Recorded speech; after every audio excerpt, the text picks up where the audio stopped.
And now it's time for a preview of an upcoming game by Tom Vasel. Today I'm doing a preview on the new science, which focuses on sciences like this one, Isaac Newton. During the 1600s and 1700s, men who, after a very long extended period of dark ages, started to make some real breakthroughs in science, some discoveries and technologies that that we still base a lot of our science on today. That's what this game, The New Science, is about. It's a worker placement game of sorts in which you are trying to discover technologies before other scientists to be the first one to get to this discovery. Oh, I'm the first one in mathematics to discover logarithms, the first one to discover this, and to build kind of a little tree as you're doing that, and to be the first one to publish and get the points and the credit for it, because the credit should be mine and not yours. Let's take a look at how the game plays. As always, when I'm talking about a prototype, the components here are not what you will see in the final prototype. In fact, I want to make that clear here, because here these long cylinders fall over in the game. They won't be high and tall like that. And a lot of other things might change, although the artwork for the game is pretty close to being done. But we want to talk here about gameplay. What you're trying to do in this game is you're trying to score down here the most prestige. There's a chart here that keeps track of prestige, and you want to have the most of it. Now there's actually quite a few tracks over here.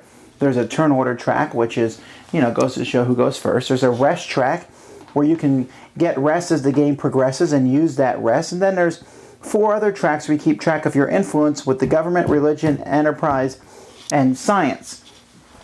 Now that's kind of the tracks are one part of the game, but the main part of the game here is with technologies.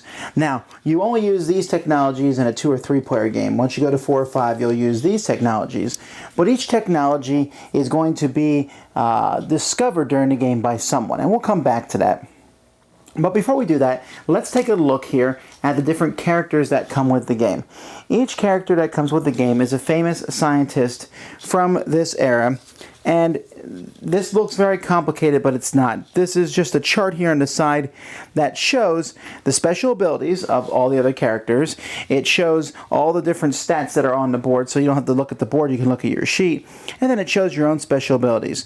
For example, we see here that Kepler is +2 when experimenting and +2 for publishing, but he's not very good at researching a project. He also has a special ability. He starts with 1 religious influence. We see here that Isaac Newton is really good at experimenting, while Galilei is good at researching and a little decent at experimenting, but not very good at publishing.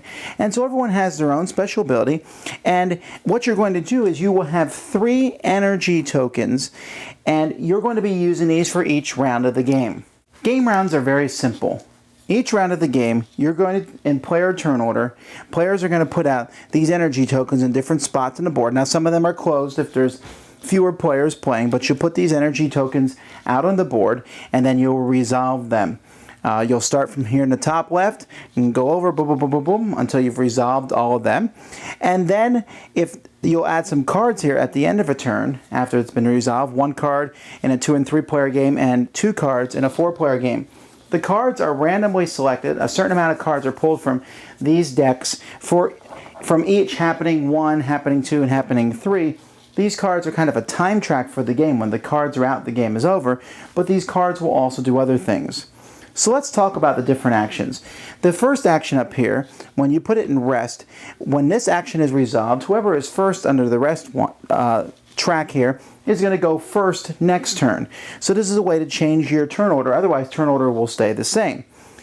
Then it will also give you 1 rest on the rest track that I showed you earlier.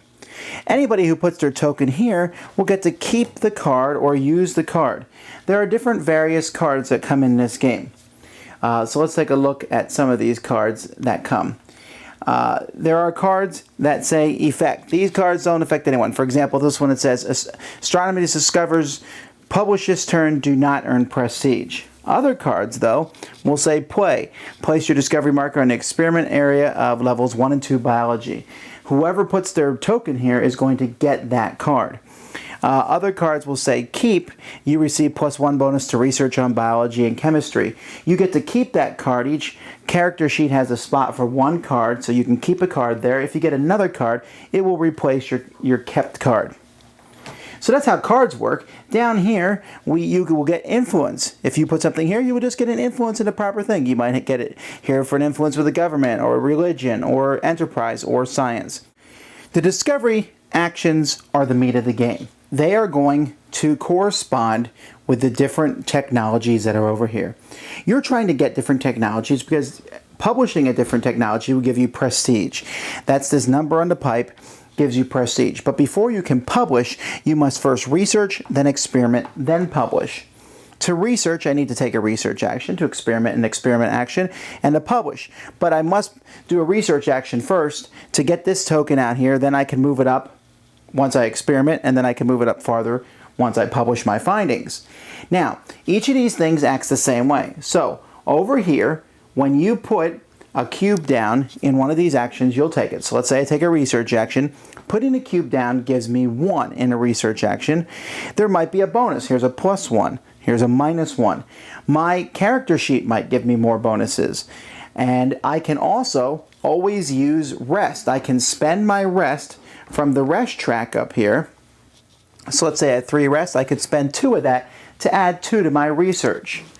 If my research number is greater than the number shown on the technology that I'm researching. Let's say I'm researching astrological science here. I only need 1. If I do that, I put my token here. When you're experimenting, the same thing is done, although you'll see the number is higher here. There's 2 numbers. The higher number is for the first person who experiments in something, and the lower number is for everybody else. So I add my cube as 1. I add any bonuses from my scientist or rest or whatever. Then I'm going to roll a die. And that die will be added, and if it's high enough, that die plus all my bonuses and modifiers equal to higher than that number, I can move this up 1. However, if you roll 1, you always fail, because there's always a degree of uncertainty with experiments. After I'm done experimenting, I can then move on to the next step, where I will need a certain amount of publishing points. Well, I get 1 again for putting down the cube, plus bonuses and modifiers. And I also need to have my tracks. Here, for example, I need 1 on the religion track. If I don't have 1 on the religion track, I can't publish. But if I do have 1 publishing point and my token is at least 1 on the religion track, then I'm going to score 2 prestige points. You can see as you go up how much better these get. All the way up to the very top, here you can see that this level 5 technology needs me to be 3 on the religion and 3 on the science track. I need to have 3 publishing points, but then I'll get 10 prestige points. So you can get a whole lot more. However, to do higher technologies, they require prerequisites. To do heliocentrism or planetary motion, I need to have astrological science and laws of attraction. But I don't have to have those. See, all you have to do is have experiment in them to go to the next ones. So I can skip the publishing step if I experiment in both of these and go higher. But better than that, if someone else publishes in laws of attraction, for example, then all the other ones are taken away because only one person can publish each technology. However, once you publish a technology, that information is now free to everybody. So green meets the prerequisites here because he's experimented on astrological science, and blue has published in laws of attraction, so everyone knows how to do it now. So now green can start working on one of these, and you work higher and higher. And so the game is going to take place more and more, and players are going to fill these up, and the game will be over when either a certain number of the level 5 technologies have been discovered, or when the deck of cards that you have made runs out. At that point, players are going to look at the points that they have. They're also going to score 2 points for each track here that they are the farthest in, and they will score 3 points if they've discovered the most technologies. Whoever has the most points at that point, the most prestige points, is the winner. I hope my explanation did not make this game sound complicated because it's very simple. This is one of the fastest games that when I read the rules and setup and we just got right into it. The cards are very simple, although very effective and useful, and many times you'll be stuck trying to say, do I want that really useful card or do I want to publish? Because there's less publishing spots open than there are people who want to publish. And also, before you publish, you need to research and experiment, and so this is one of the more, there's sometimes even a little bit bit of viciousness as you are trying to compete for very limited space. Using the rest action is almost like a throwaway thing, but it lets you go first the next turn and saving those rest points and knowing when to use them.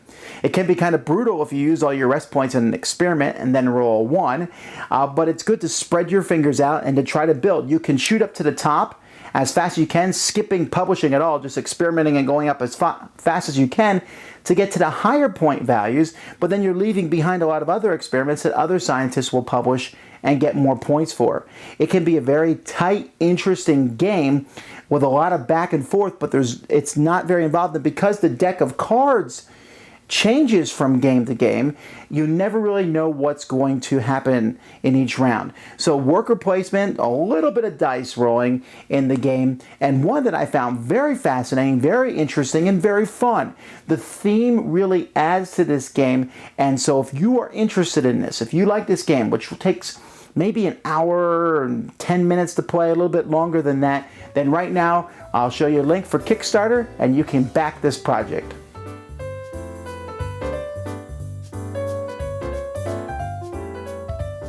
Thanks for watching our review today. For more information about board games, as well as the #1 board game audio podcast, check out Dicetower.com for reviews, interviews, and more. I'm Eric Summerer, and you've been watching The Dice Tower. Do.